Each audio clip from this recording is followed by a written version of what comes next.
కేసీఆర్ని సడన్గా చూడగానే చాలా తెర మీద ఉన్న రూమర్స్ చాలా ఉన్నాయి. ఆయన అనారోగ్యం బాలేదని, డయాలసిస్ చేయించుకోవాల్సిన పరిస్థితి వచ్చిందని, కాలు బాలేదు అని, చాలా అంటే చాలా చెప్పలేని విధంగా ఆయన గురించి చాలా రూమర్స్ స్ప్రెడ్ అయ్యాయి. ఏం చెప్తారు అసలు వాటన్నిటి గురించి మీరు?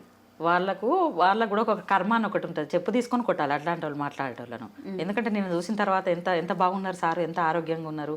ఇప్పుడు అని కాదు, ఎట్లా అంటే మొదటి నుంచి ఉద్యమం స్టార్ట్ అయినప్పటి నుంచి, అంటే మినిమం 25 years అప్పుడు ఉద్యమంలో ఉన్నప్పటి నుంచి సార్ ఆరోగ్యం బాగుంటేనే లేదు ఇక వాళ్ళ దృష్టిలో. అప్పటి నుంచి కంటిన్యూ చేస్తే ఇంకా ఇప్పుడు ఇప్పుడు ఇప్పుడు ఈ ప్రతిపక్షంలోకి వచ్చి నుంచి మరి ఆరోగ్యం మీరు అన్నట్టు డయాలసిస్ అని, ఆరోగ్యం మంచిగా లేదని, సరే కాలు అంటే ఓకే, అది యాక్సిడెంటల్గా అయిపోయింది, కవర్ అయినరు, అంత ఓకే. తర్వాత లాస్ట్కు ఆయన చావును కూడా కోరుకునే అంత దుస్థితికి దిగజారినరు. కాంగ్రెస్ పార్టీ అయినా బీజేపీ అయినా, మరీ కాంగ్రెస్, మరీ ముఖ్యమంత్రి అని చెప్పుకోవడానికి కూడా సిగ్గు అనిపిస్తుంది.